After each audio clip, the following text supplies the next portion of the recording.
رضی اللہ تعالیٰ عنہ وہ اعلیٰ ترین احد کے شہید ہیں کہ نبی پاک فرماتے ہیں رب کریم نے خود ان سے گفتگو فرمائی ہے، خود ان سے گفتگو کی اللہ تبارک و تعالیٰ نے۔ حضرت جابر بن عبداللہ کے والد عبداللہ بن عمر احد میں شہید ہو گئے تھے، 6 یا 10 مہینے تھی ان کی، قرضے چڑھ گئے، کاروبار میں نقصان ہو گیا۔ ضروری نہیں کہ کوئی آدمی دھوکے بازی ہو تو وہ مقروض ہوتا ہے، یہ ضروری نہیں۔ تلک الایام نداولھا بین الناس، اللہ لوگوں کے دن پھیرتا ہے، حالات تبدیل کرتا ہے، صحابی پہ کچھ حق کر سکتا ہے؟ لیکن حضرت جابر کہتے ہیں اتنا قرضہ چڑھ گیا کہ ایک ایک بال میرا قرضے میں ڈوب گیا۔ قرضے بڑے دینے تھے، مقروض آتے، تنگ کرتے۔ خود نبی کریم علیہ السلام نے فرمایا ہے کہ جو مقروض ہوتا ہے وہ قیدی ہوتا ہے، جب تک قرض دے نہیں لیتا اتنی دیر تک وہ آزاد نہیں ہوتا۔ حضرت جابر بن عبداللہ کہتے ہیں میرے باغ میں کھجوریں پکی تھی، یہ بخاری میں بھی ہے، کنز العمال میں بھی ہے، ابن کثیر میں بھی ہے، امام حلبی نے سیرت حلبیہ میں لکھا ہے، 20 درجنوں کتابوں میں آپ کو روایت میں۔ فرمانے لگے کھجوریں جب میری پک کے تیار ہو رہی تھی تو مقروض جب پیسے لینے آتے تو میں کہتا قرضے یہ کھجوریں پکتی ہیں تو دیتا ہوں۔ یہ ہم پنجاب کے لوگ کیا کہا کرتے تھے، ہاڑی سونی جی، یہاں چاول کی فصل پہ، یہاں گندم کے، ہم نے تو کپڑے لیے ہوتے تھے ادھار دکانوں سے کہ فصل پکتی ہے تو پھر دے دیتے ہیں، کہ کھجوریں پکتی ہیں تو دیتا ہوں۔ فرماتے پتہ مجھے بھی تھا کھجوریں زیادہ تھوڑی ہیں اور جن کے پیسے دینے ہیں وہ پیسے، فرماتے ہیں کھجوریں پک گئی، اتاری تو یہ تو 11 گنا بھی اور ہو تب بھی قرضہ نہیں اترتا۔ کہتے ہیں میں نے دوستوں سے، یاروں سے، رشتہ داروں سے، وہ جو کہتے ہیں نہیں کوئی حکم ہوا تو بتانا،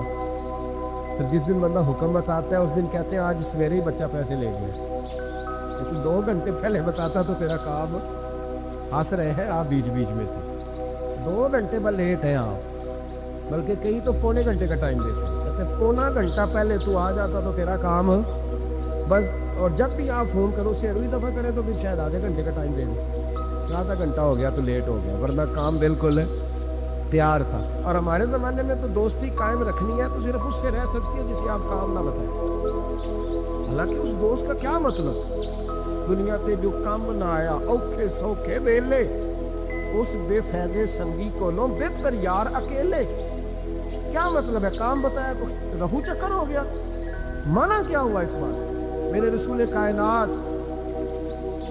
علیہ السلام کے صحابی کہتے ہیں سب سے کہا پر کسی نے نہ سنی، جب میں تھک گیا نا تو میں دروازہ رسول پہ چلا گیا، یا رسول اللہ، یا رسول اللہ، یا رسول اللہ، حضور قرضے زیادہ ہیں، کھجوریں کم ہیں، یہودیوں کے پیسے ہیں وہ مانتے نہیں، نبی پاک نے فرمایا ان سے کہو تھوڑے تھوڑے لے لیں باقی پھر دیں، حضور نہیں مانتے۔ حضور کہہ سکتے تھے سلمان جاؤ بات کر کے آؤ، جاؤ بلال، صہیب جاؤ، کون جاتا ہے مقروضوں کی سفارش کرنے، کہتا ہے بھائی میں نہیں بیچ میں آؤں گا، اتنے پیسے اوہو، میں اپنے موبائل فون بند کر جاتے کو پوچھے نہ، لیکن نبی کریم علیہ السلام نے فرمایا سنو، خود رسول پاک،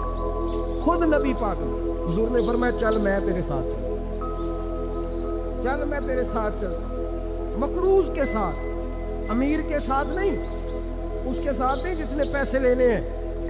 بلکہ حضور مقروض کے ساتھ، گرے ہوئے کے ساتھ چلے، چل میں چلتا ہوں۔ یہودی تک گئے، فرمایا کچھ لے لے، یہ بیچارہ دھوکے باز نہیں الجھ گیا ہے، غربت، کچھ لے لے باقی پھر دے دیں گے، کہنے لگا سارے ہی لینے ہیں۔ جب اس نے بات نہ مانی تو پھر یہ اللہ کے رسول ہے، اعلیٰ حضرت فرماتے ہیں میرے کریم سے گر قطرہ کسی نے مانگا، دریا بہا دیے، دوربے بہا دیے۔ یہ دوربے کیا ہوتے ہیں؟ یہ مجھے پوچھا تھوڑے دن پہلے ایک شخص نے، آپ سنتے رہتے ہیں نا شعر، آپ تو ترجمہ پوچھتے ہی نہیں نا، کبھی پوچھ لیا کریں کہ اس کا معنی کیا ہے، کبھی پرچی لکھ لیا کریں تاکہ کوئی جب آپ سے پوچھے تو یہ دوربے کیا ہے، لفظ دوربے ہے ہی نہیں، اصل میں اعلیٰ حضرت کو پڑھتے نہیں نا لوگ، انہیں پتہ ہی نہیں وہ بات کتنی اعلیٰ، یہ لفظ دوربے نہیں ہے۔ اعلیٰ حضرت کہتے ہیں میرے کریم سے گر قطرہ کسی نے مانگا، دریا بہا دیے ہیں، دور بے بہا دیے، دور علیحدہ ہے اور بے بہا، دور کہتے ہیں ہیرے کو، ایک معنی ہیرا ہے، دور بے بہا بے بھاگ تو